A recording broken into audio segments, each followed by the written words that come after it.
嗨，我是老高，今晚我们来聊一个最熟悉的陌生人，他的名字你一定听过，可你翻遍正史，却找不到他真实存在过的半点墨迹。他就是貂蝉。今晚我们不聊那些金戈铁马的将军，也不读谋士们的羽扇纶巾。今晚，我想拉着你的手，一起去追寻一道在历史长河里被刻意抹去的红影。请你先在脑子里铺开三国那张画卷，你能看到什么？是刀剑相撞的火星，是战马奔腾的烟尘，是男人们拍着桌子高谈阔论的酒气。那是一部彻头彻尾由男人写成的史诗，英雄的豪情滚烫得像烈酒，权谋的算计兵冷得像寒霜。可就在这冰与火撞出的缝隙里，居然站着一个穿红裙的女子。她安静，却让整段历史失了重心。我觉得这个人是历史给我们留的一道最难解的题。我们都见过他的画像，戏台上、小说里、游戏中，他有一副闭月羞花的脸，是连环计里那枚最致命的棋子。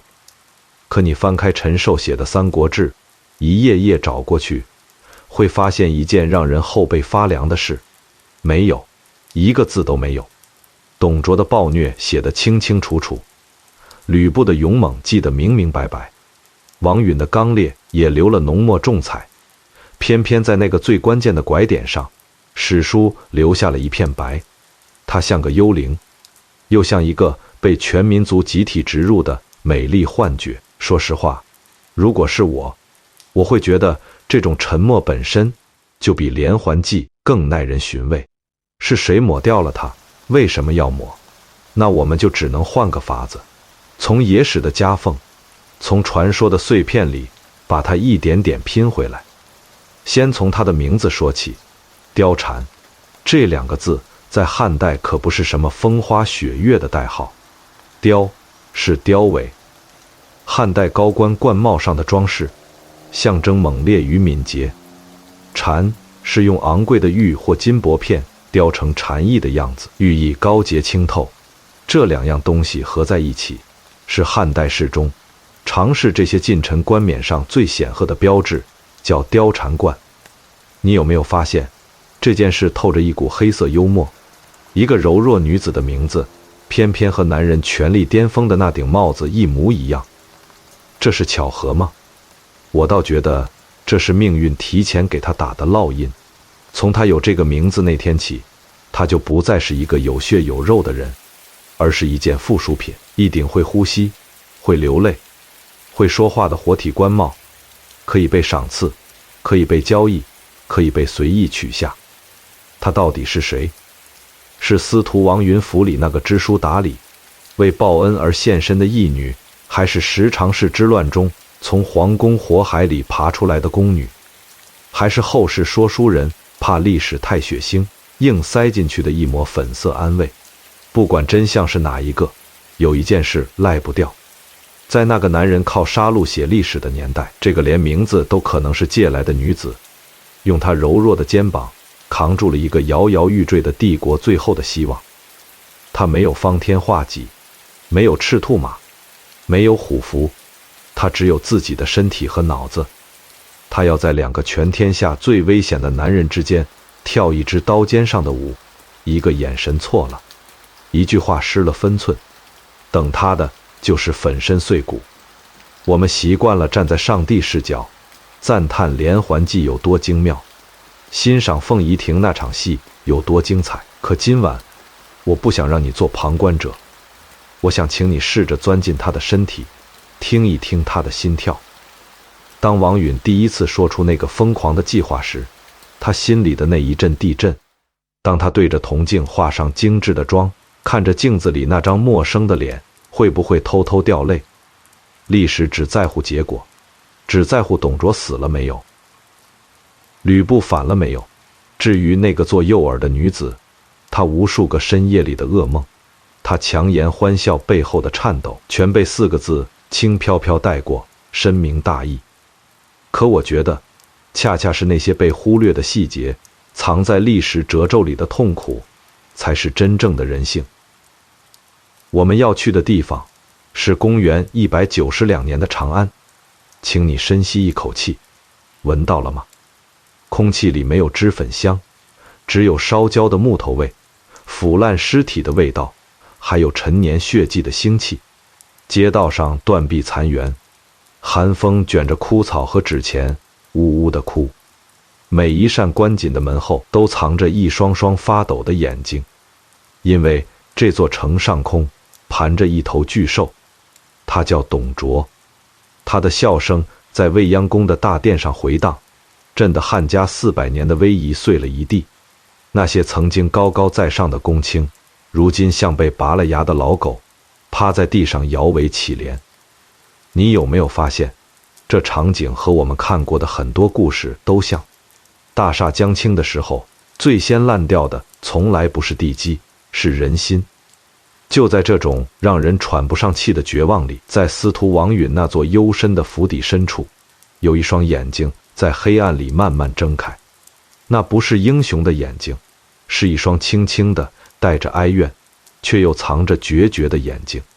他正站在命运的十字路口，他不知道自己即将卷进一场吞噬一切的漩涡。风越刮越紧，吹得后花园的花草疯狂摇摆，像无数冤魂在哭。夜色浓得像化不开的墨，让我们放轻脚步，屏住呼吸，悄悄推开那扇虚掩的月亮门。历史书没写这一页，但那个穿红裙的身影，此刻一定就站在那里，等着命运的宣判。如果这时候你能借一双鹰眼飞到长安城上空，你看到的不是万国来朝的盛唐，而是一座被铁甲和恐惧囚禁的大监狱。2年前那场烧洛阳的火虽然灭了，焦土的味道却跟着10几万难民飘到了800里外的关中。街上不再有丝竹声，只有西凉铁骑沉重杂乱的马蹄日夜不停地敲打地砖。清晨的未央宫原本是天子受百官朝拜的地方，如今阳光照在汉白玉台阶上，站着的是满脸横肉、披头散发的西凉武士。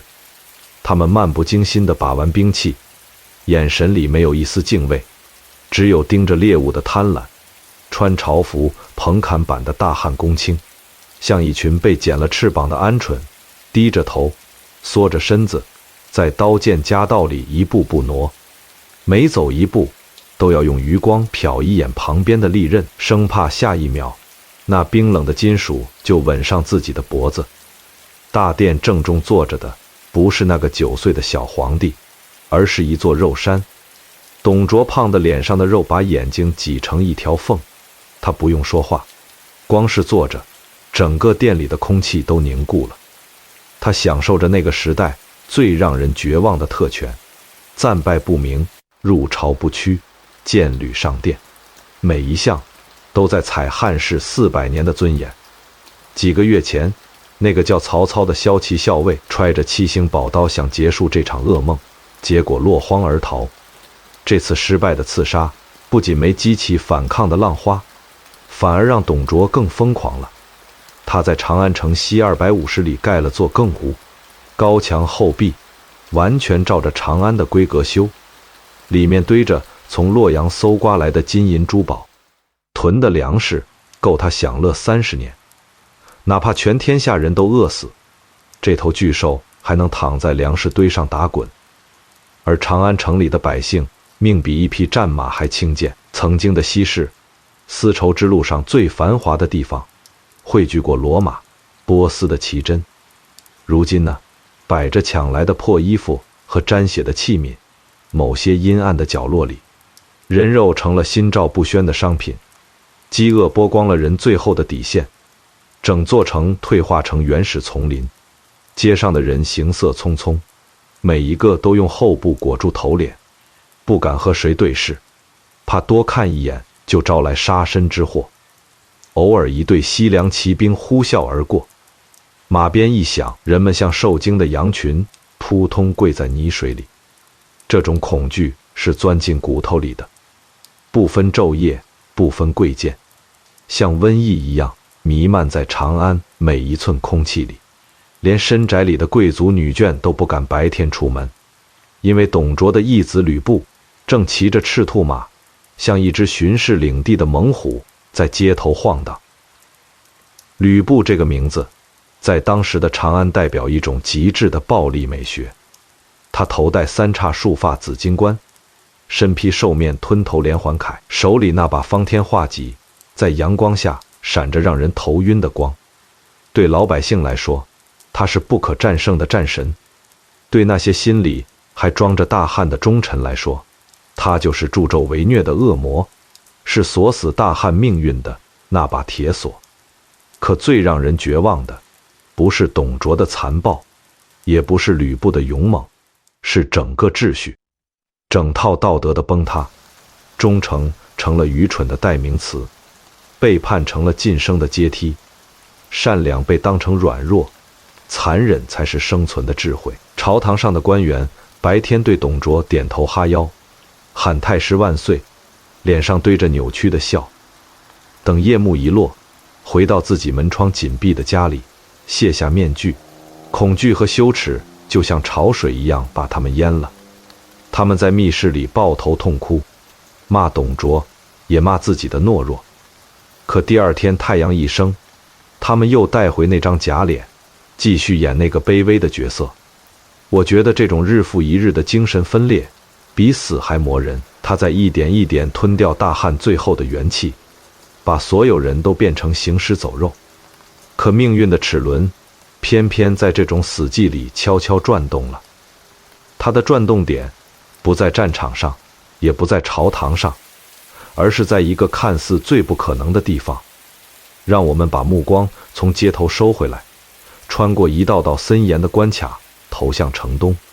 那是司徒王允的家，门前两尊石狮子静静守着，府里的家丁婢女脚步轻得像猫。他们在私底下嘀咕，说老爷最近脾气古怪，整夜不睡，一个人在书房里走来走去，或者在后花园对着月亮长叹。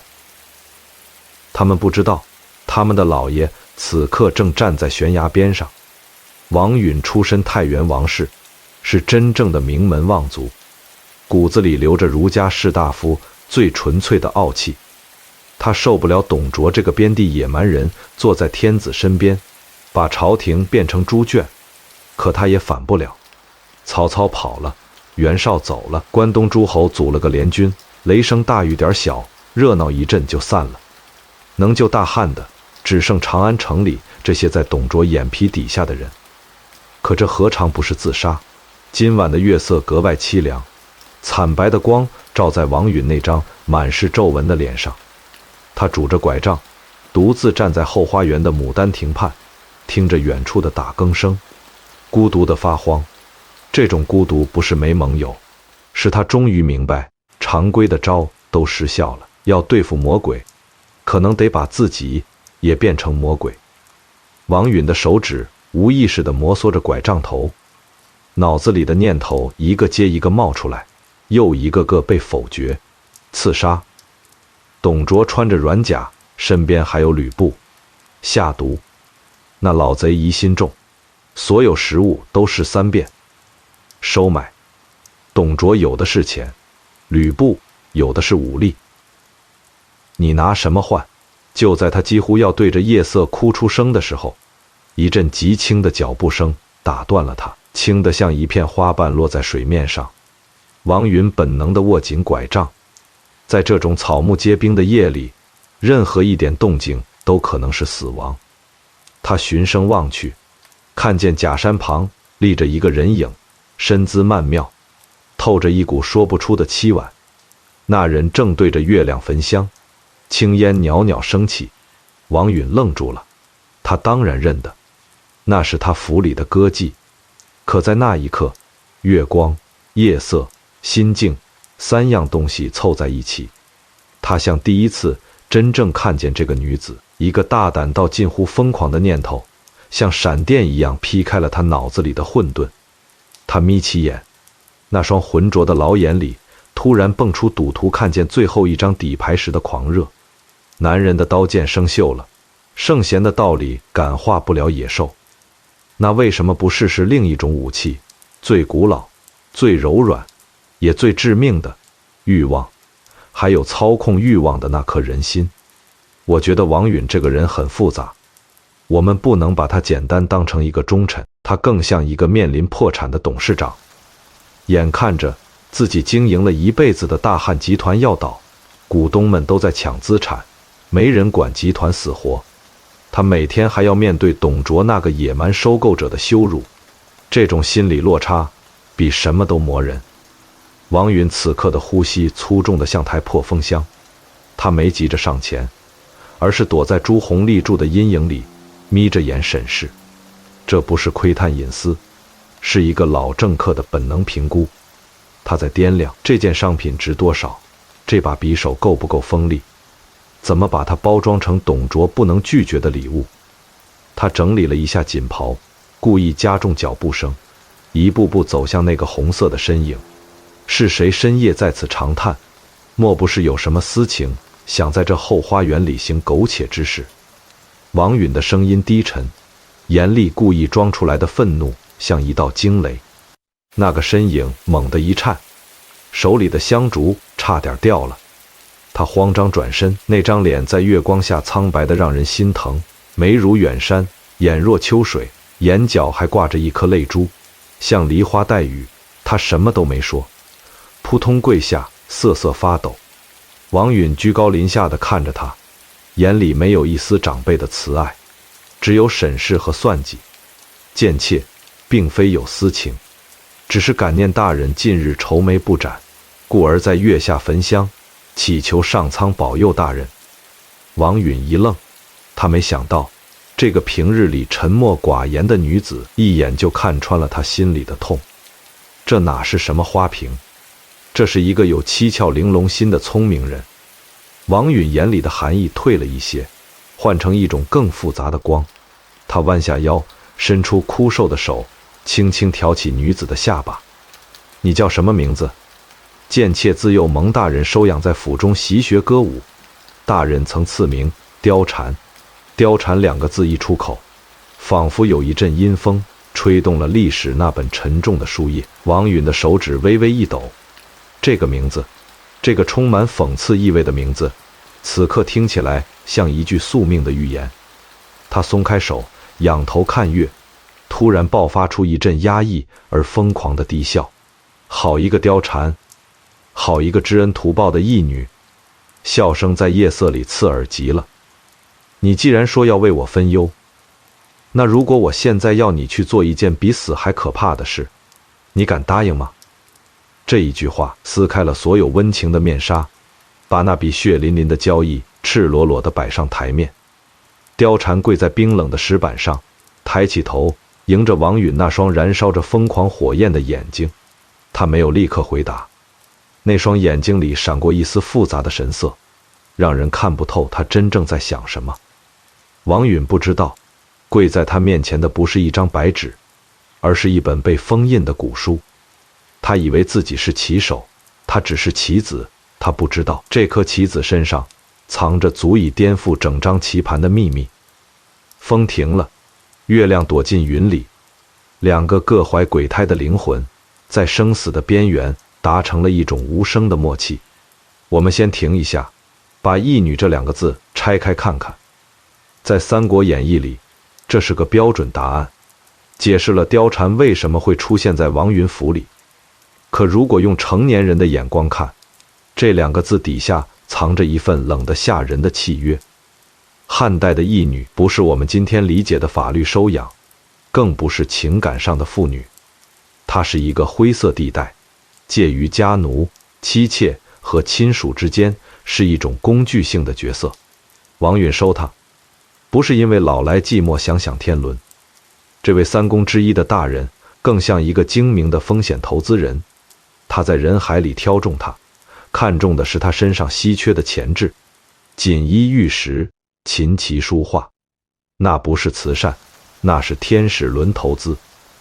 他要的是某一天这件产品给他带来1000倍的回报。你想想他在王允府里的日子，哪是大家闺秀的绣花赏月，他接受的更像是一种特工式的训练。怎么唱才能绕梁3日？怎么用一个眼神勾出男人最深处的欲望？王允或许还亲自教他朝堂局势，教他分辨忠奸，教他利用人性的弱点操控人心。这种教育是残酷的，他剥夺了一个少女的天真，强行把成人的权谋逻辑塞进她空白的脑子里。他学会了戴面具，一张叫温良恭俭让的假面，什么时候笑，什么时候哭，什么时候露出恰到好处的脆弱，去激发男人的保护欲。他全知道，他像一个被植入精密程序的机器人，哪怕心里在滴血，脸上也能挂着春风一样的微笑。我觉得王允献他出去之前下跪痛哭那一幕，看着感人，其实是政治老手最狠的一招，道德绑架。他用下跪把两人的地位倒置，把救国救民的千斤重担压在一个柔弱女子的肩上。这一招高明在哪？让他根本没有拒绝的权利。他要拒绝，他就是不忠不义，就是看着大汉灭亡的罪人。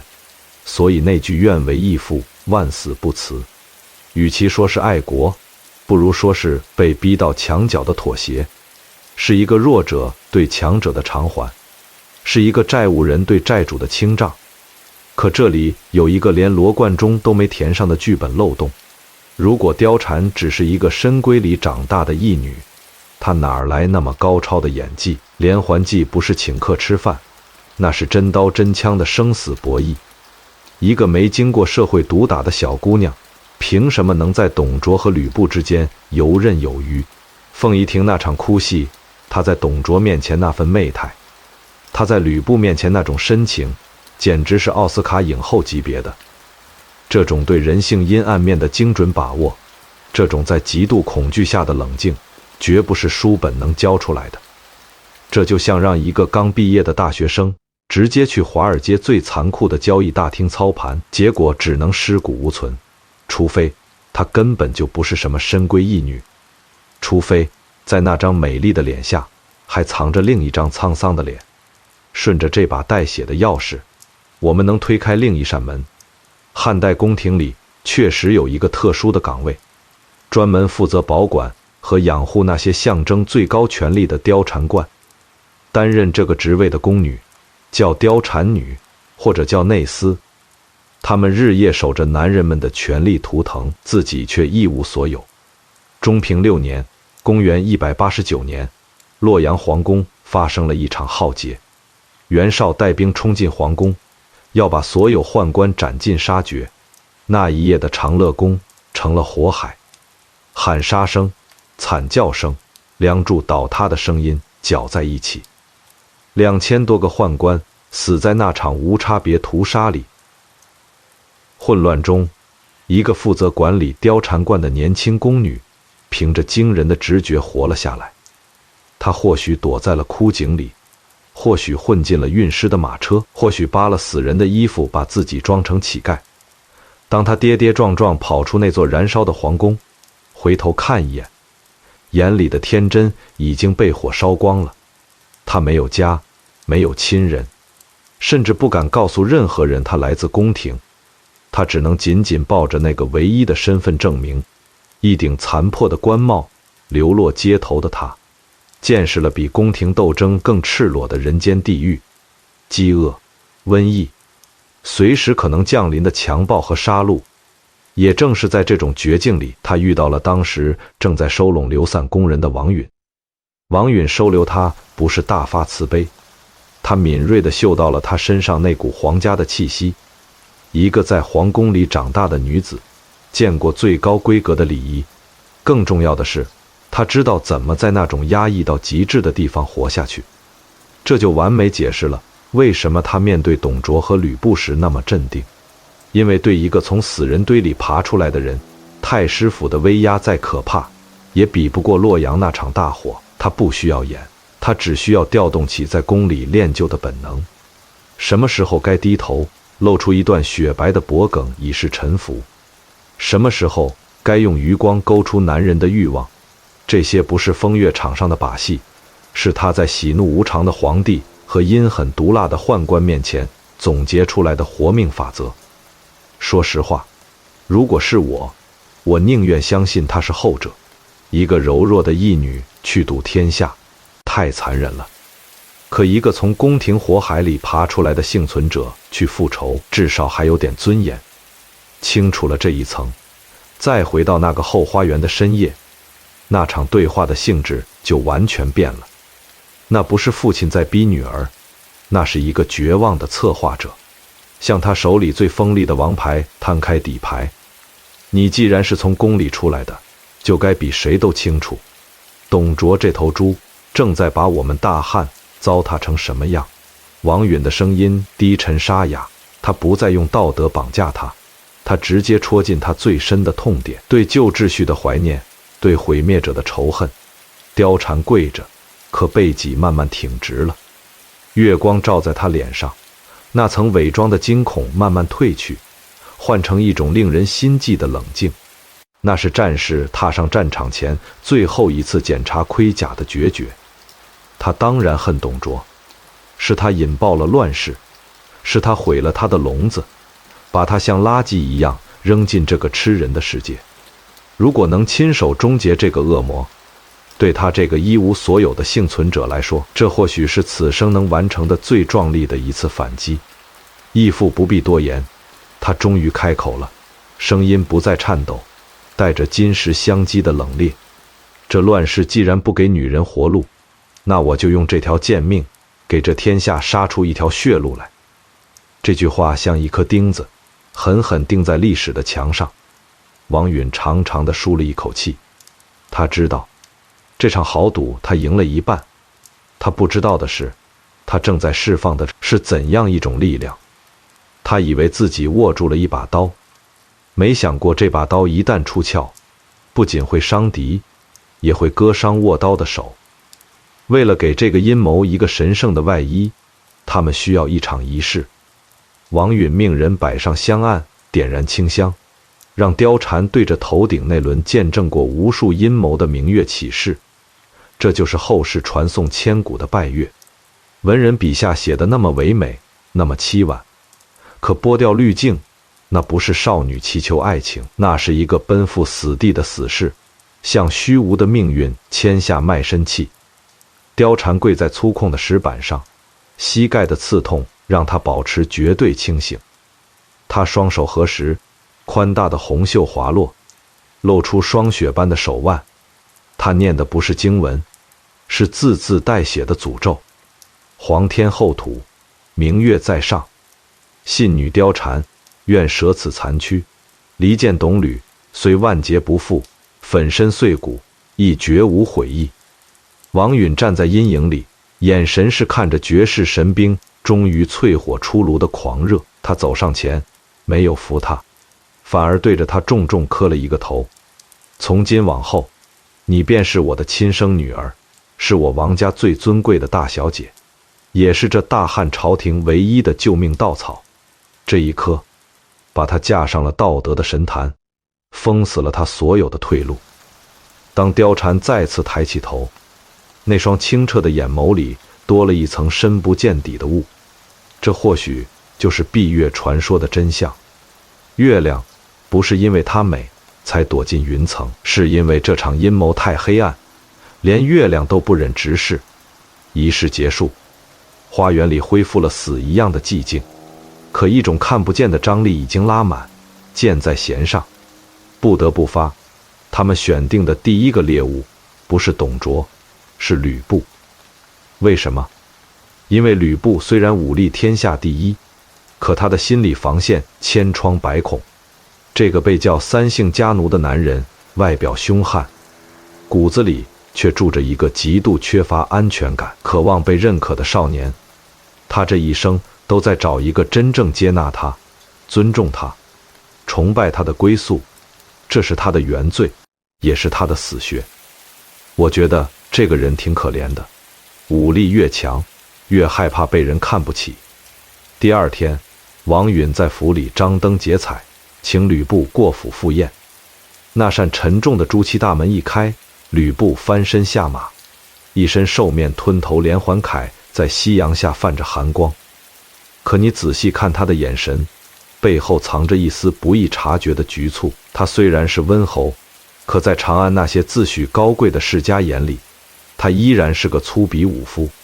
所以当王允亲自迎到二门，甚至做出要下跪的姿态时，吕布整个人都飘了。这一杯虚荣心的烈酒喝得他头晕。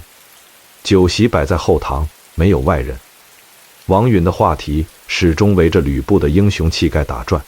太师能有今日，全赖温侯一人之勇啊！这话像挠痒一样，挠到了吕布心里最舒服的地方。吕布开始大着舌头吹自己虎牢关的战绩。就在他防备心降到最低的那一刻，王允拍了拍手，清幽的琴声从屏风后流出来。吕布愣住了，酒杯停在半空，屏风缓缓移开，貂蝉就在这一刻登场。他没穿艳俗的红绿，而是一袭淡雅的素衣，像开在硝烟里的一朵白莲。他低着头，捧着金壶，碎步走到吕布面前，每一步都轻得像踩在云上，又每一步都踩在吕布的心跳上。这是小女貂蝉，自幼仰慕温侯威名，今日特来为将军斟酒。王允的声音适时响起，捅破了那层窗户纸。貂蝉微微抬头，那是一个练习过千百次的完美角度，让吕布看清她的脸，又保持着羞涩的距离。请你注意她的眼神，里面没有一丝放荡，全是叫做崇拜的星光，仿佛他看着的不是一个满手鲜血的屠夫，而是盖世英雄。这种眼神对吕布来说，比什么春药都致命。他这一生从没在女人眼里看过这样纯粹的仰望。他身边的女人，要么是抢来的，要么是怕他权势的，只有眼前这一个，让他觉得自己被理解了。吕布慌乱地放下酒杯，那个在千军万马里如入无人之境的战神，竟然不敢直视一个弱女子的眼睛。貂蝉伸出如玉笋般的手指给他斟酒，指尖不经意地擦过吕布粗糙的手背，一道电流瞬间击穿了他那层坚硬的铠甲。将军神勇，妾身在深闺之中亦时常听闻，恨不能化作男儿身，为将军执鞭坠镫。这句话简直是为吕布量身定做的。他夸了他的勇，又隐晦地表达了愿意生死相随。吕布彻底沦陷了。王允坐在旁边，像个隐形的导演，他精准地捕到了吕布眼里那团已经燃烧的火。若是温侯不弃，老夫愿将小女许配给将军为妾为婢，全凭将军做主。诱饵抛出来了，这是连环计的第一扣。吕布大喜过望，几乎从席上跳起来，对着王允拜下，口中高呼岳父在上。他以为自己迎娶的是爱情，他不知道自己亲手带上了一道致命的枷锁。送别时，王允故意走开一会儿，留给两人短暂的独处。吕布借着酒劲想拉貂蝉的手，他没躲，却在他即将触到的瞬间，把那顶定情的金冠塞进他手里。将军此去，不知何时才能相见，妾身的心便如这金冠上的明珠，日夜悬在将军心头。说完，他像一只受惊的蝴蝶，转身跑进了夜色里。吕布紧紧握着那顶还带着他体温的金冠。他不知道，那个女子转过回廊的瞬间，脸上的红晕迅速褪去，变回一张冷漠的扑克脸。他靠在冰冷的墙上，大口喘着气，用手帕狠狠擦着刚刚被吕布碰过的指尖，像那里沾了什么脏东西。第一步成了，猛兽已经被套上了项圈，接下来要面对的是那个更可怕的魔王。如果说搞定吕布是走钢丝，那面对董卓就等于赤身裸体走进一座原始森林。吕布再危险，也是个人，有人的弱点。董卓在不受制约的权力喂养下，已经异化成一头纯粹的欲望怪兽。第二天，司徒府的门槛再次被踏平。这一次，气氛不再是暧昧，而是泰山压顶般的窒息。王允几乎搬空家底，把府里最珍贵的名画古玩堆满大厅，只为博这头巨兽一声哼笑。数百名玄铁重甲的飞熊军像黑色潮水涌进庭院，在层层刀枪的护卫下，那个让大汉瑟瑟发抖的身影出现了。他不走路，是两个壮汉搀着他，像一堆移动的肉山。董卓胖到脸上的肉把眼睛挤成一条缝，浑身散发着西域香料、陈年油脂和某种血腥气混合的味道。他一屁股坐上特制的胡床，木头发出不堪重负的吱呀声，像在替这个江山呻吟。王允跪在地上，笑容卑微到尘埃里。他用尽所有肉麻的词夸董卓，甚至说他的肥胖是福泽深厚。董卓很受用，眯着眼，随手抓起一只烧鸡，连骨头都懒得吐，油脂顺着胡须滴在锦袍上。对这种怪物，红颜知己的剧本完全失效。他不需要理解，不需要共鸣，他只需要战友。王允拍手，灯光骤暗。再次登场的貂蝉已经换了完全不同的妆容和气场。这一回，她画上了浓艳的红妆，眉心一点丹红像血。她穿着几乎透明的轻纱，赤足上系着金铃，每走一步都发出勾魂摄魄的脆响。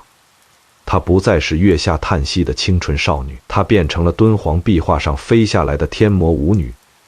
乐声响起，貂蝉跳起一只凤求凰，她的身体像蛇一样扭动，每一次旋转都精准地把裙摆扫过董卓的案前，香风直钻那老瘦的鼻孔。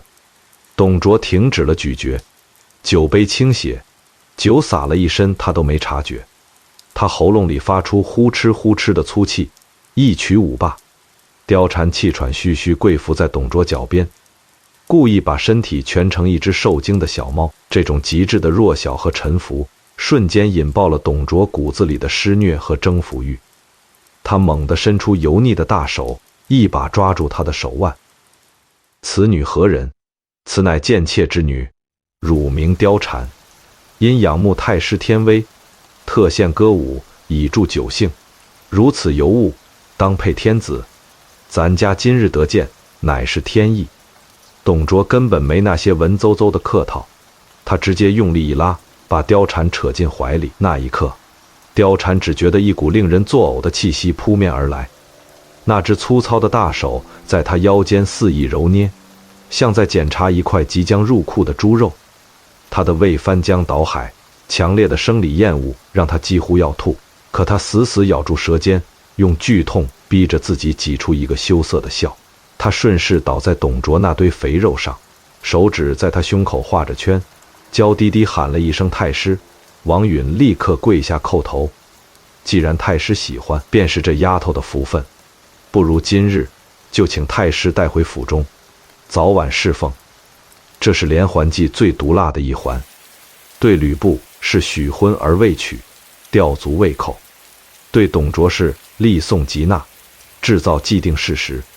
董卓大笑，震得五瓦发颤。他大手一挥，命人备车，一刻钟都等不及。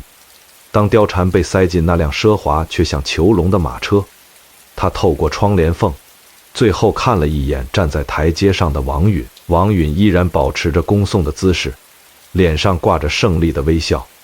可在那笑背后，貂蝉分明看到了一种把最珍贵的棋子弃如敝屉的冷漠。车轮碾过青石板，载着他驶向那个比地狱还黑暗的太师府。在狭小的车厢里，貂蝉抱紧自己，眼泪终于无声滑落，洗去脸上的媚态，露出了她真正的脸。从这一刻起，她不再是一个人，甚至不再是一个女人，她是一把插在董卓和吕布之间的带毒的匕首。而长安城的另一头，还坐着迎娶娇妻美梦的吕布，此刻或许正在擦拭他的方天画戟。他不知道，他的未婚妻已经躺在了他义父的床上。太师府的高墙深院是一座吞噬光的黑洞，貂蝉被囚禁在这座黄金牢笼里已经数日，但他不是坐以待毙，他在等一个机会。机会终于来了。董卓偶感风寒，出狱入朝议事。那辆象征绝对权力的马车驶出府门，一直像饥饿困兽般在府外徘徊的吕布，敏锐地嗅到了这个时机。他提着方天画戟，借巡视内院的名义，闯进了禁地。当那个高大的身影出现在凤仪亭的荷花池畔，一直躲在暗处的貂蝉深吸了一口气。这是他一生中最重要的一场演出，没有彩排，没有剧本，观众只有2个人，一个是即将入局的疯子，一个是随后赶来的魔鬼。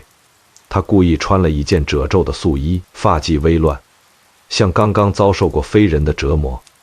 他倚在凤仪亭的栏杆上，看着水中的倒影，先让2行清泪无声滴下，碎了一池春水。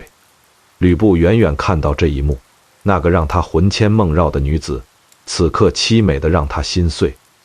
蝉儿，吕布不顾一切冲过去，貂蝉猛地回头，像受惊的小鹿。看清是他的瞬间，他眼里爆发出绝望中看到救命稻草的狂喜。将军，真的是你吗？妾身以为这辈子再也见不到你了。他哭着扑进吕布怀里，在那双有力的臂膀里，他没有诉苦，反而用一种极度隐忍的语气说出那些足以把吕布理智烧成灰的话。太师待我恩重如山，妾身本该知足，只是心中实在放不下将军。那日的金冠之约，每每深夜梦回，只能对着月亮哭泣。这一招狠在哪儿？以退为进。他越说董卓的好，越表现自己的无奈。吕布心里的嫉妒和愤怒就被成倍放大。吕布看着怀里这个脸色苍白、眼神空洞的女子，脑子里全是董卓肥腻的身躯压在他身上的画面，一股热血直冲天灵盖。那个老贼，他竟敢如此欺负我吕布心爱之人。貂蝉听到这话，心里暗松一口气，但他知道火候还不够。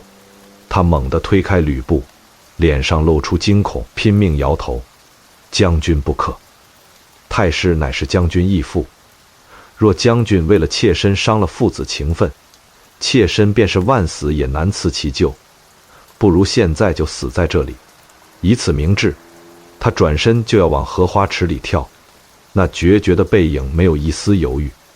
吕布哪还顾得上伦理，他一把抱住他，发出野兽般的低吼：“我管他什么义父，他夺我妻，辱我尊严，此仇不报，我吕布誓不为人。蝉儿，你别怕，哪怕天塌下来，我也带你走。”就在2人在凤仪亭里上演生死离别时，沉重的脚步声如雷鸣般逼近。董卓在朝堂上没久留，他对吕布始终存着一丝疑虑。回到府里，发现吕布不在岗，且直奔后院，他的疑心瞬间炸裂。当董卓气喘吁吁冲进后花园，映入眼帘的正是他义子紧紧抱着他爱妾的画面。方天画戟扔在一旁，逆子竟敢调戏我的爱姬！董卓发出一声惊天动地的怒吼，吕布被这声吼惊醒，本能的恐惧让他松开貂蝉，转身就跑。可在跑的瞬间，他看到了貂蝉眼里那绝望又期待的眼神。那一刻，吕布的心死了，取而代之的是一颗复仇的种子。董卓太胖，根本追不上身手矫健的吕布。他气急败坏地捡起地上的画戟，用尽全身力气扔出去。那柄重达几十斤的神兵带着刺耳的风声，擦着吕布的头皮飞过，狠狠钉在辕门的廊柱上，入木3分。这一掷彻底斩断了2人之间的父子纽带，也斩碎了大汉朝廷最后一点表面的和平。吕布回头看了一眼那柄还在颤抖的画戟，眼神再没有了往日的畏惧，只剩冰冷。那是猎手看猎物的眼神。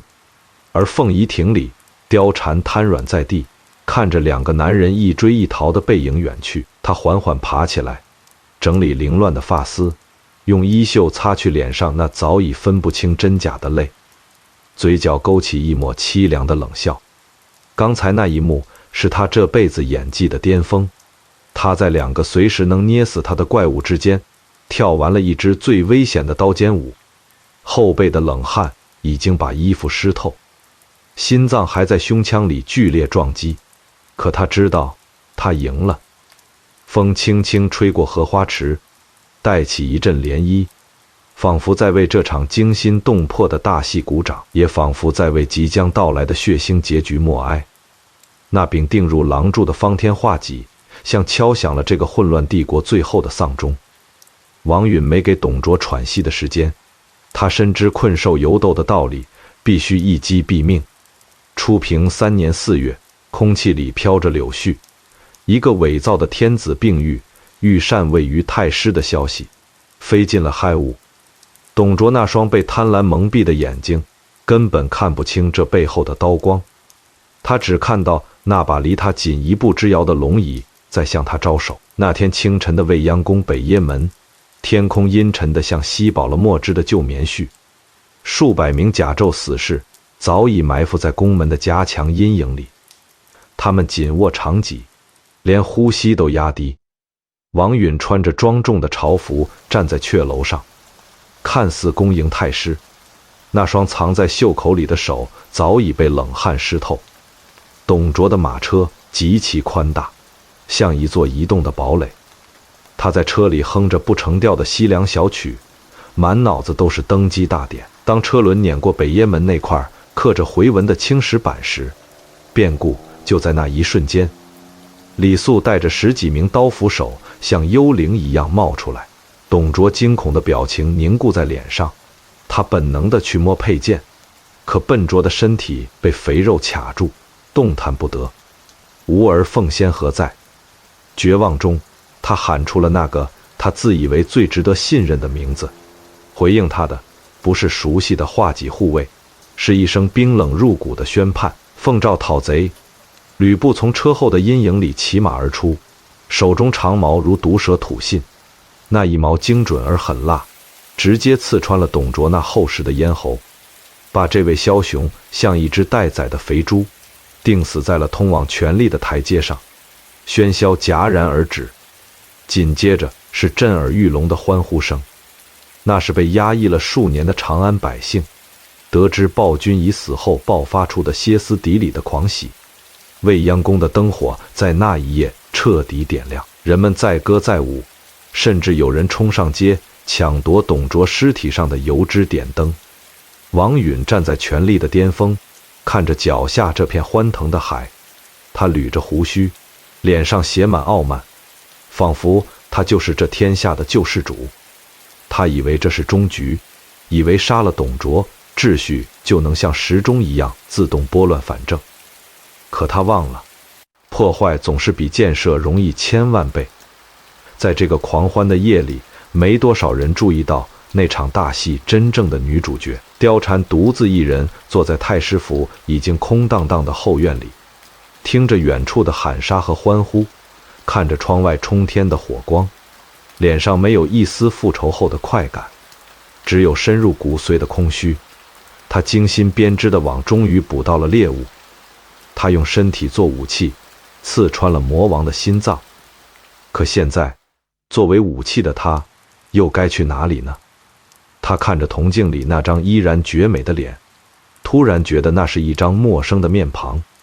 真正的自己早就在无数次迎合与假笑中死去了。我觉得这才是这个故事最让人心酸的地方。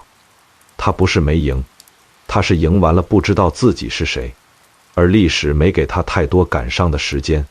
王允的傲慢正在以惊人的速度把这场胜利变成另一场浩劫的开始。他拒绝了所有人的建议，固执地认为西凉军皆是贼寇，拒绝赦免董卓的部下，扬言要把凉州人赶尽杀绝。这一招把原本准备投降的李构、郭汜逼上了绝路，既然没活路，那就拼死一搏。贾诩那阴毒的计策点燃了复仇的烽火。仅仅1个月后，那座刚从董卓阴影里解脱的长安城，再次被数十万西凉叛军围得水泄不通。黑云压城，王允站在城楼上，看着下面如潮水般涌来的敌人，那双精明的眼睛里终于流露出难以置信的恐惧。他想不通，他做了忠臣该做的事，诛了国贼。老天为什么不放过大汉？城破那天是一个雷雨交加的午后，吕布虽然勇猛，可在李敢、郭汜不计代价的人海战术面前，终究双拳难敌四手。他带着残兵杀出东门，路过城楼时停下来大喊，想带王允一起走。可那位刚烈的老人选择了最后的倔强。老夫乃大汉司徒，岂能苟且偷生于贼寇之手？王允整理好衣冠，对着未央宫的方向行了最后一次大礼，然后纵身一跃，那一抹坠落的身影像一片枯叶，瞬间被楼下密密麻麻的刀枪吞没。王允死了，那个自以为是棋手的老人，最终还是倒在了棋盘上。随着吕布败逃，王允身死，长安再次陷入屠杀和掠夺。这一次的惨烈甚至超过了董卓进京之时。在那一片火海里，貂蝉的身影变得模糊。有人说他被吕布骑着赤兔马带走了，消失在滚滚烟尘里。有人说乱军冲进太师府的那一刻，他已经悬梁自尽，不愿再次成为胜利者的战利品。还有一种更残酷的说法，他在混乱中被不知名的士兵掳走，像一件精美的瓷器，在无数双粗糙的手中流转，最终碎成了泥土。无论哪一种，那个曾在月下焚香，在凤仪亭流泪，用一己之力搅动天下风云的奇女子，就这样突兀地退出了历史的舞台。她像一颗划过夜空的流星，在最黑暗的时刻燃烧自己，照亮一瞬间的天空，然后迅速坠落，连灰烬都没留下。他赢了董卓，赢了吕布，甚至赢了王允，可他终究没赢过这吃人的世道。让我们把时光的指针再拨快，跨过那混乱不堪的7年，来到建安3年的凛冬，下邳城白雪覆盖。曾经叱咤风云，让18路诸侯闻风丧胆的温侯吕布被粗麻绳紧紧勒住脖子。当曹操的刀斧手终结了这个战神的生命，那匹火红的赤兔马发出了一声悲鸣。而作为故事女主角的貂蝉，她的身影在史书中彻底消失了。这是一个非常诡异的留白。罗贯中用了大量笔墨写她的出场、智慧、眼泪。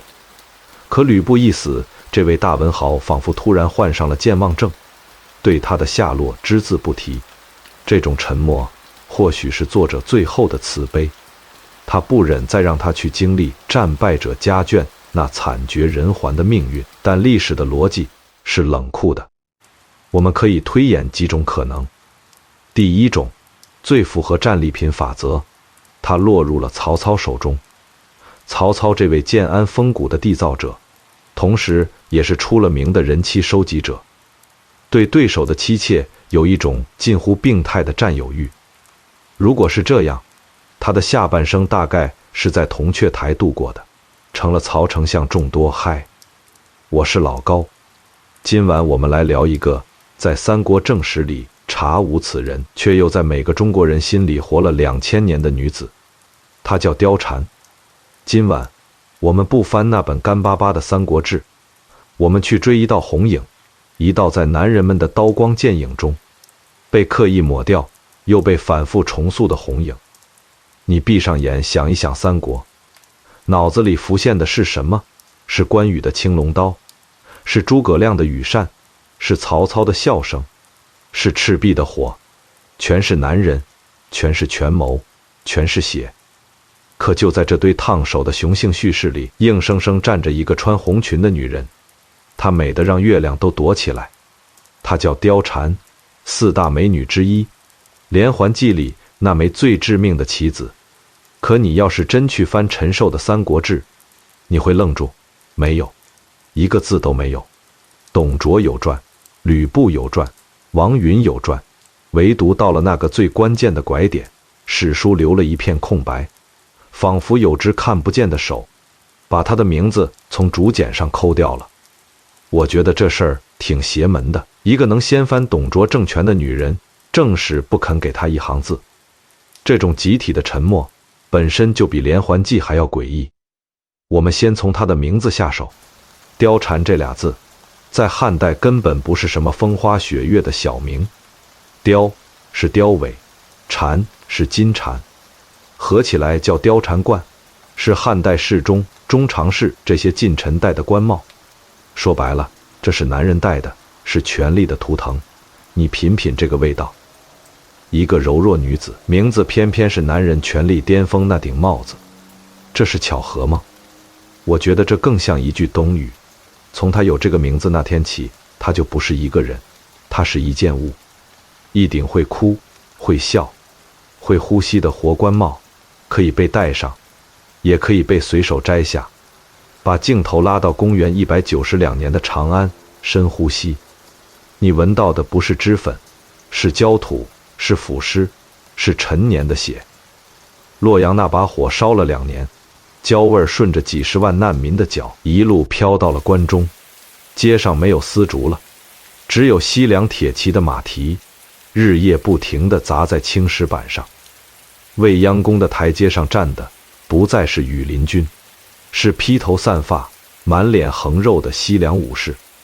他们玩着刀，眼神像盯着一块肉。穿朝服的公卿们低着头，缩着肩，像被剪了翅膀的鹌鹑。朝堂正中坐着一座肉山，董卓。他不用说话，光坐在那儿，整个大殿的空气就凝固了。他剑履上殿，入朝不屈，每一条都是在踩汉室400年的脸。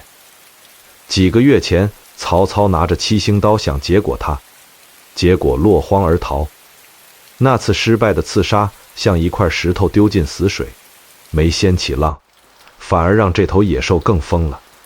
他在长安以西250里盖了座翁立坞，城墙跟长安一样高，里头的粮食够他吃30年。意思很清楚，你们都饿死，我也能在粮堆上打滚。这时候的西市更像修罗场，曾经的丝绸、波斯的宝石全没了，堆着抢来的破衣裳。最阴的角落里，人肉成了商品，饥饿把人逼回了野兽。街上行人裹着布条，不敢抬头，怕一个对视就掉脑袋。一队西凉骑兵呼啸而过，鞭子一响，人群像羊一样跪倒在泥里。这种恐惧不分昼夜，不分贵贱，像瘟疫弥漫在每一寸空气里。董卓身边还有一头兽，吕布。三叉是吕布的狠，是整个秩序烂了，忠诚成了笨，背叛成了聪明，善良成了软弱。白天百官在董卓面前喊万岁，脸笑成一朵花。夜里回到家，关上门，抱头痛哭，骂董卓也骂自己。第二天太阳一出，再戴上那张假脸，继续演。这种日复一日的精神分裂正在掏空整个大汉。就在这片死寂里，命运的齿轮转了一下。他不在战场上，不在朝堂上，他在司徒王允家的后花园。王允这个人，你不能简单把他当忠臣。他是太原王氏，骨子里是士大夫的傲气。他受不了董卓这种边地武夫坐在天子边上，可他也没办法。曹操跑了，袁绍跑了，关东诸侯各打各的算盘，能救汉的只剩他这个在董卓眼皮底下的老头。我有时候觉得，王允更像一个濒临破产的董事长，眼看着公司要清算，股东都在抢资产，没人管公司死活，他扛着这口锅，扛得快疯了。那个晚上，月色惨白，王允一个人拄着拐，站在后花园的牡丹亭边。他想过自尽，一根白绫，一了百了，去酒泉下跟先帝谢罪，刺杀董卓穿软甲，吕布不离身，下毒，食物过3道是毒，收买。董卓有天下，吕布有天下第一的武力，你拿什么收买？就在他快撑不住的时候，一阵极轻的脚步声打断了他，轻得像一片花瓣落水。王允本能地握紧了拐。在草木皆兵的夜里，任何一点动静都可能是死神。他眯着眼看过去，假山旁立着一个女子的轮廓，正对着月亮焚香，青烟袅袅，月光把她的红裙照得像一团燃烧的火。王允愣住了，他认得她，可在那一刻，他像是第一次真正看见她，那个平日低眉顺眼、小心翼翼活着的人，在月光下竟然散发出一种让他这个老政客都心悸的力量。一个疯狂的念头闪过，既然男人的刀生锈了，圣贤的道理感化不了野兽，那为什么不试试另一种武器，最古老、最柔也最毒的武器？欲望。王允没急着上前，他像猎人一样躲在朱红立柱的阴影里，眯着眼打量。这不是偷窥，这是评估。他在算这件商品值不值钱，这把刀够不够利，怎么把它包装成一份没人能拒绝的礼物。说实话，我读到这段总觉得脊背发凉。一个老臣，国之三公，竟然在花园里盘算怎么把一个姑娘送进虎口。可是你回头想想，那个时代他还有别的牌吗？没有了。他清了清嗓子，故意加重脚步走过去，声音冷冷的。是谁在深夜长叹？是想在我后花园里行那苟且之事吗？那个红影猛地一颤，香差点掉了。他转过身，扑通一声跪下。月光照在他脸上，眉如远山，眼若秋水，眼角还挂着一颗泪珠。王允的呼吸停了半拍，他问：你叫什么名字？他说：贱妾貂蝉，自幼蒙大人收养，习学歌舞。貂蝉这两个字从他嘴里吐出来的时候，王允的手指抖了一下。这名字太巧了，巧得像命运早就写好的剧本。他突然笑了，那笑声压抑、疯狂，在夜色里听着发瘆。他说：好一个貂蝉，好一个知恩图报的义女。如果我现在让你去做一件比死还可怕的事，你敢答应吗？所有温情的面纱，这一句话全撕了。我们停一下，这里有个东西要拆。义女这俩字在今天听着挺暖，在汉代根本不是。它不是法律上的收养，更不是父女情，它是一种灰色身份，介于家奴、妾室、亲属之间，一个工具性角色。王允把貂蝉养在府里，为她锦衣玉食，教她琴棋书画。这不是慈善，这是天使轮投资。他投的是钱，是教育，是庇护。他等的是某一天这件产品能给他换来1000倍回报。你想想貂蝉在王府的日子，那不是大家闺秀的绣花赏月，那更像特工训练。怎么用一个眼神捕捉男人最隐秘的欲望？怎么在合适的时候哭，合适的时候笑？怎么把一张脸变成一张面具？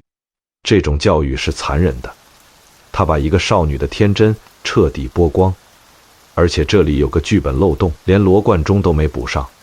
如果貂蝉真的就是个深闺少女，她凭什么能在董卓和吕布之间游刃有余？凤仪亭那场哭戏，那是奥斯卡级别的演技，一个没在人心里打过滚的姑娘办不到。这就像让一个刚毕业的大学生直接进华尔街最凶的交易厅去操盘，除非她根本不是什么义女，除非在进王府之前，她就已经在地狱里走过一遭。说实话，如果是我来推演，我更相信另一个版本。把时间倒回到中平6年，公元189年，洛阳的那场火，袁绍带兵冲进皇宫，要把宦官杀干净，2000多人死在那一夜。金碧辉煌的长乐宫变成火海，喊杀声、惨叫声、梁柱倒塌的轰鸣搅在一起。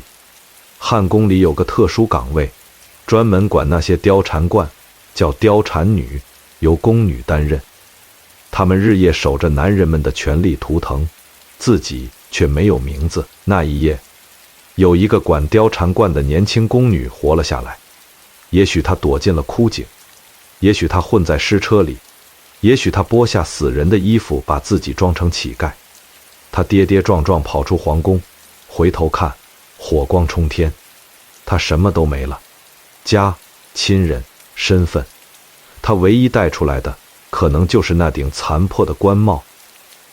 流落民间的他，看见的是比宫斗更赤裸的人间地狱，瘟疫、饥饿、强暴。就在这时候，他遇见了正在搜罗流散工人的王允。王允收留他，不是发善心，是闻到了他身上那股皇宫的气息。一个在皇宫长大的女人，见过天颜，懂规矩，最重要的是，她懂怎么在最压抑的地方活下来。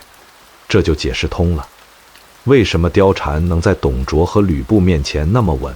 因为对一个从死人堆里爬出来的人，太师府的威压再可怕，也比不过那个燃烧的皇宫之夜。他不需要演，他只需要调动他在宫里练出来的本能。这不是风月场上的调情，这是生存法则。我觉得这个版本比义女那个版本要真实得多，也悲壮得多。回到那个后花园，这下你再看王允和貂蝉的对话，性质就变了。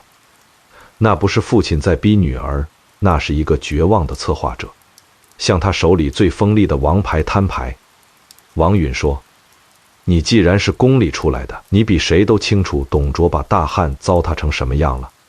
貂蝉跪在那里，背脊一点一点挺直，月光照着她，那层惊恐慢慢退了，露出底下的冷静。那是战士上战场前最后一次检查盔甲的眼神。他当然恨董卓，是董卓引爆了乱世，毁了他的笼子，把他像垃圾一样扔进这个吃人的世道。如果能亲手了结这头野兽，哪怕用自己的命也值了。他开口说，义父不必多言，这乱世既然不给女人活路，那我就用这条贱命给这天下杀出一条血路来。这句话像钉子钉进了历史的墙。王允命人摆上香案，让貂蝉对着月亮起誓。后世文人写这段写得很美，叫拜月。可你今晚剥掉滤镜再看，那不是浪漫，那是献祭。青铜香炉摆在中央，檀香笔直地往上飘，像一条通往鬼神的路。貂蝉跪在冰冷的石板上，膝盖的痛让她保持清醒。她双手合十，宽袖滑落，露出雪白的手腕。她念的不是经文，是一段带血的诅咒。愿以此残躯为饵，离间董吕，万劫不复，绝无悔意。王允站在阴影里看，眼里是看见绝世神兵出炉的狂热。他对貂蝉重重磕了一个头，这一磕把他架上了道德的神坛，从此再也下不来。他抬头的时候，眼里多了一层雾，那种哀和决绝混在一起，月亮看了都黯然。我觉得这才是闭月的真相，不是月亮羞愧于它的美，是月亮不忍看这场阴谋，只好躲进云里。仪式完了，王允开始拆解第一步，先动谁？不是董卓，是吕布。为什么？因为吕布虽然天下第一猛，但他的心是漏的。这个被骂作三姓家奴的男人，一辈子都在找一个能接纳他、崇拜他的归宿，这是他的原罪，也是他的死穴。第二天，王府张灯结彩，吕布翻身下马走进司徒府的时候，铠甲在夕阳下闪着寒光，他迈得很大，可你仔细看他的眼神，藏着局促。在长安那些自诩高贵的世家眼里，他永远是个边地武夫。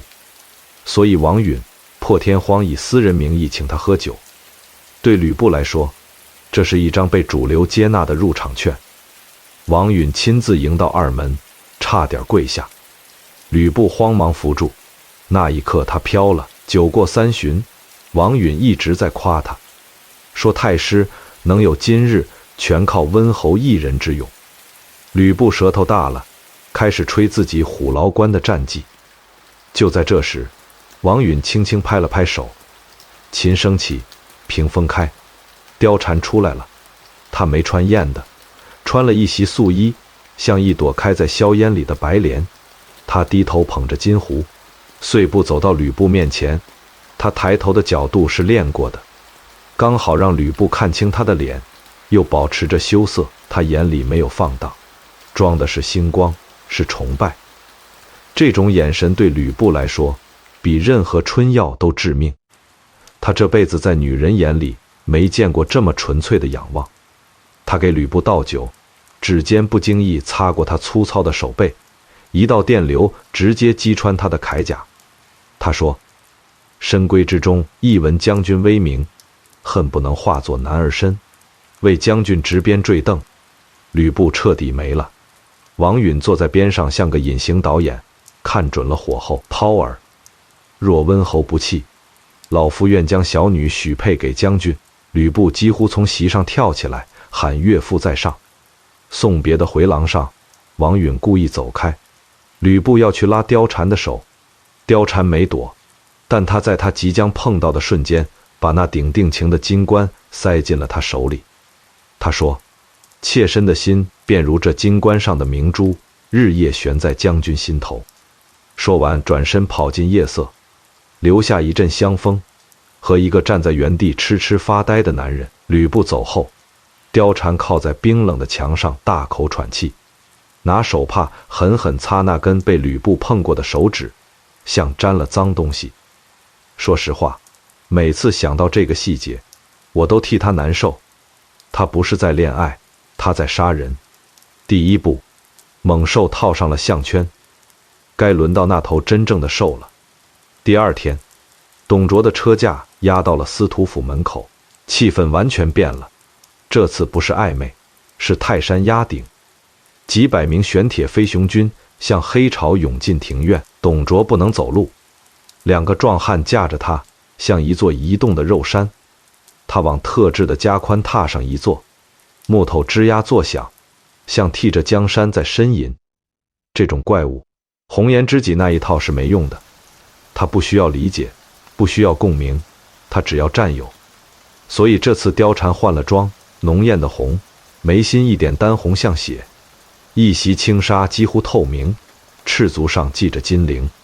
她不再是清纯少女，她是从敦煌壁画里飞下来的舞女。她跳的是凤求凰，可每一个旋转都精准地把裙摆扫过董卓的案前，香风直钻他的鼻子。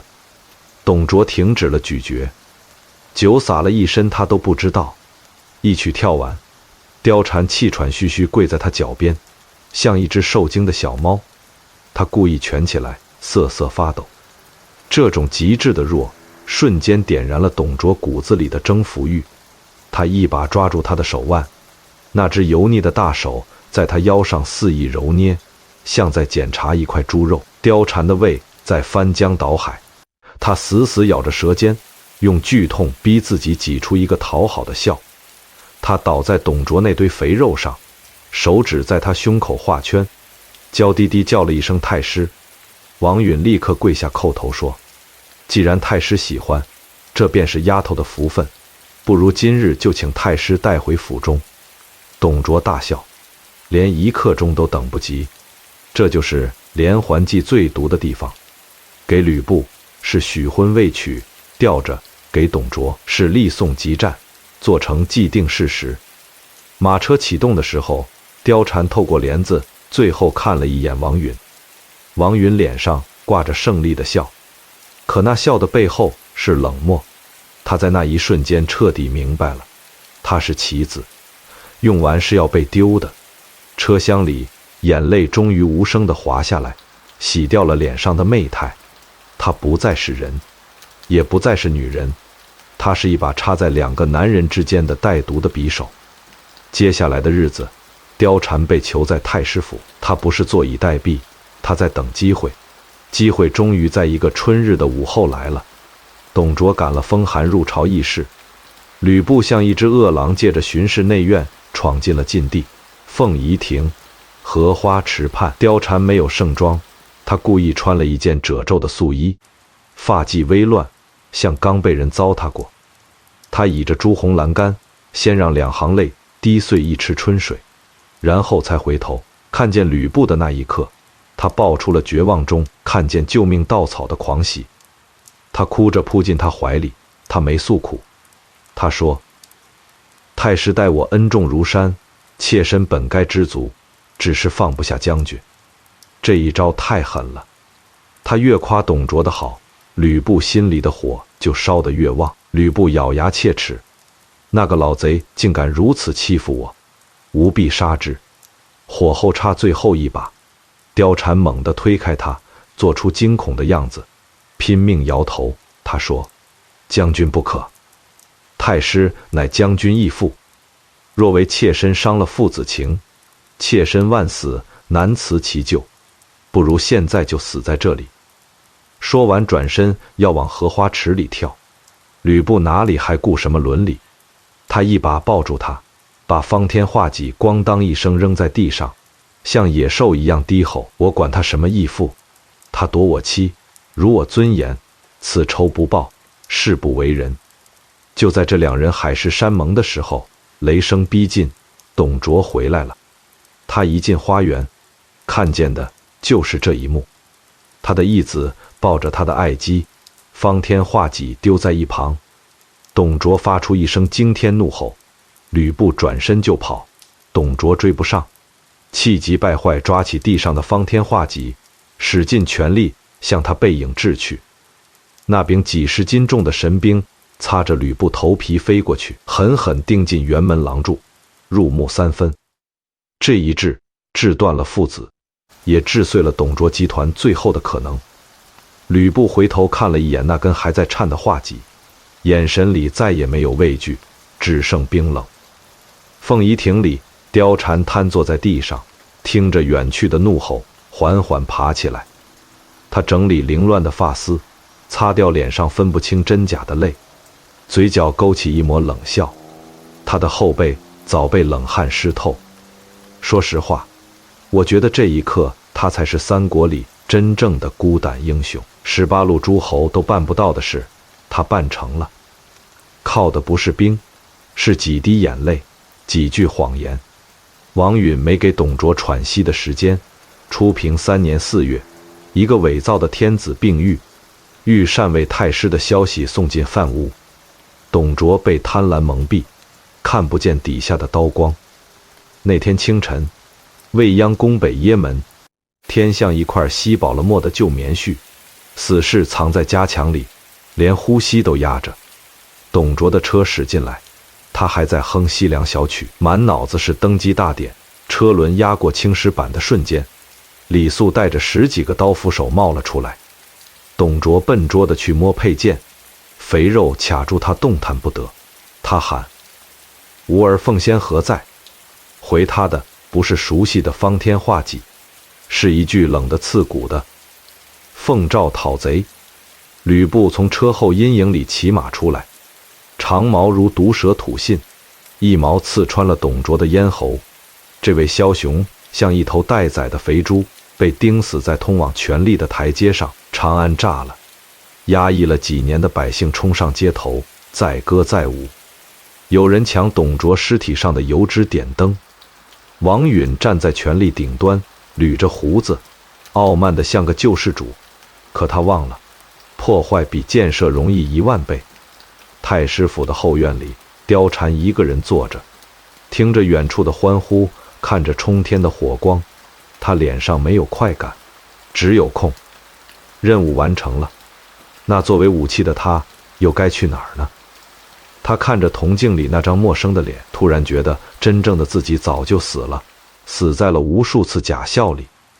王允的傲慢很快把胜利变成了下一场浩劫。他拒绝赦免凉州人，把李趸、郭汜逼上绝路。贾诩出了一句毒计：朝廷不赦，我等死无葬身之地，不如杀回长安。烽火再起，不到1个月，几十万西凉叛军把刚喘过气的长安围得水泄不通。城破那天雷雨交加，吕布带着残兵杀出东门，路过城楼时大喊要带王允一起走。可王允选择了最后的倔强。他说：老夫乃大汉司徒，岂能苟且偷生？他整理好衣冠，对着未央宫的方向行了最后一礼，纵身跳了下去。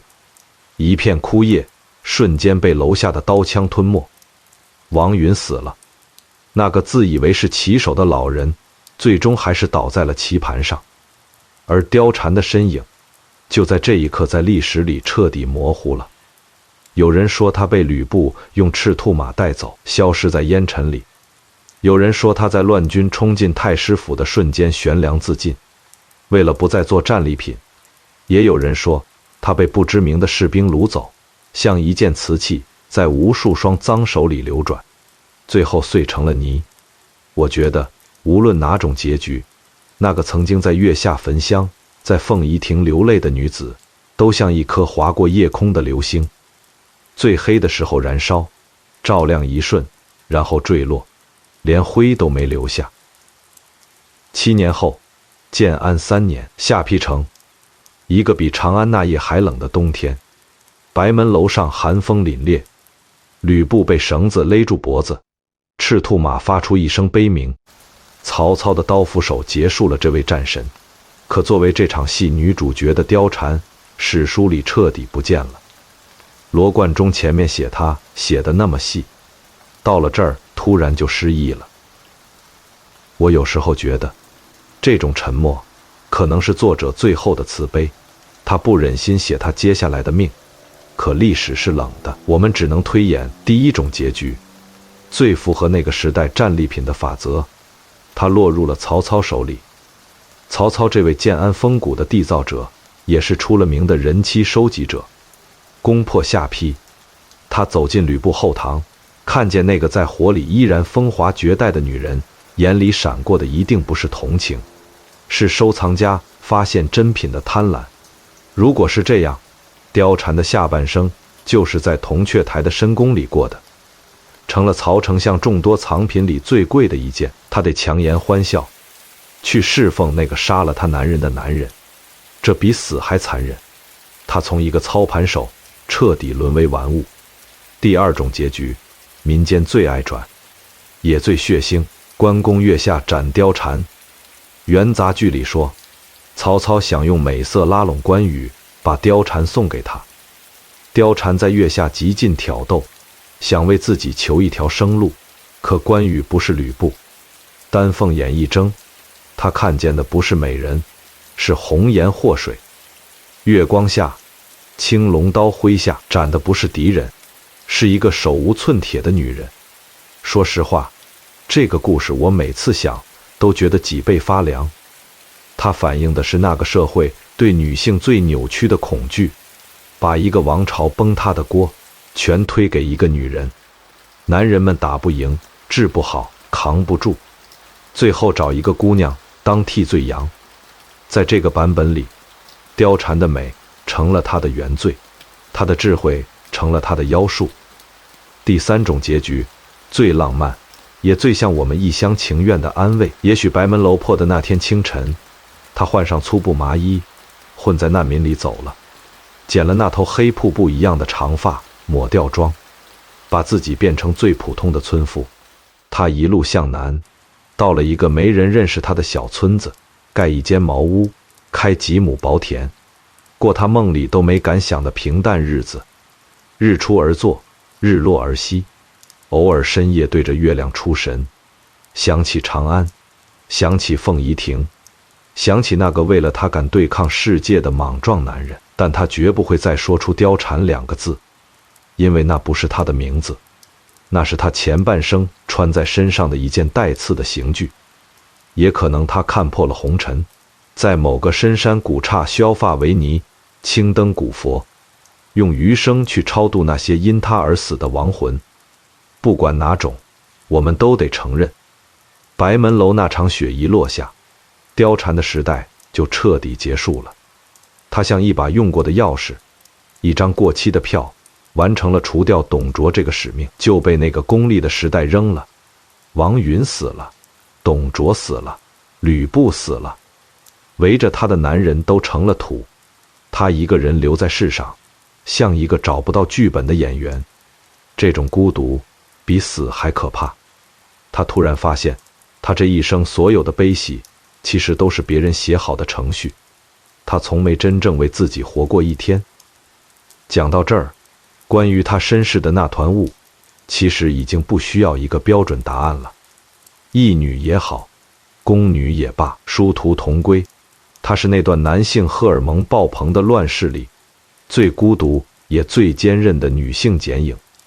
正史不给她位置，可民间口耳相传，她比任何帝王将相都鲜活，这本身就是一种讽刺。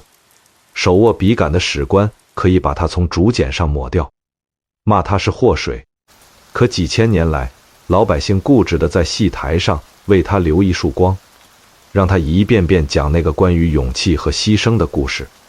你有没有发现，这跟我们今天某些事很像？真正干活的人不被记住，会写报告的人却写满了史书。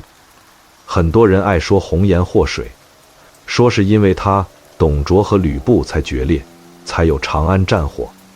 这是一种最懦弱也最无耻的强盗逻辑，是大汉那些无能的男人为了掩盖失败找的最廉价的替罪羊。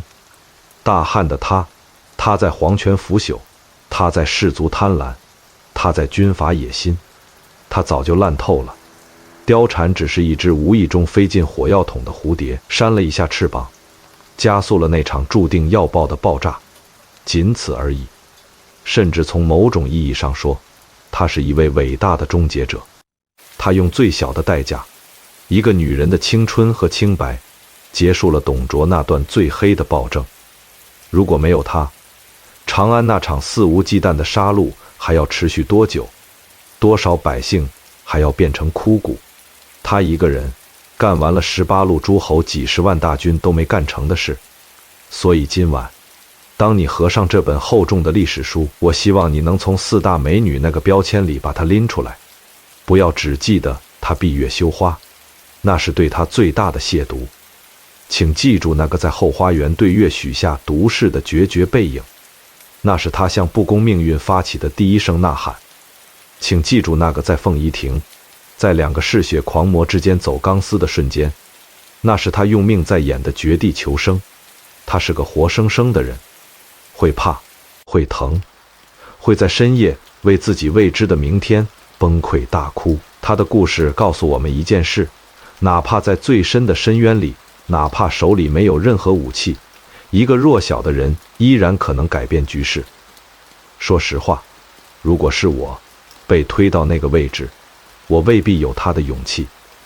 历史的长河滚滚向前，大浪淘沙，洗掉了无数帝王将相的丰功伟绩，把他们的名字变成墓碑上模糊的苔藓。可那一抹在风里摇的红影，始终清楚地印在时光的底片上。2000年过去，长安的城墙化成了土，白门楼的风雪也停了，那些爱恨都散了。但每当月亮升起来，照在这片古老的土地上，我仿佛还能感到那个女子目光里的温度。她在看我们，也在看这个她曾经用命博弈过的世界，眼神里大概不再有怨，只有一份看透了的悲悯和淡然。好了，关于貂蝉的旅程，今晚就到这儿。谜底也许永远揭不开，可这就是历史最迷人的地方。愿你今晚的梦里没有权谋的算计，没有刀光剑影的逼迫，没有身不由己的伪装，只有那一轮2000年前的明月，温柔地照进你的窗，伴着那曲未完的凤求凰，护你一夜安眠。晚安。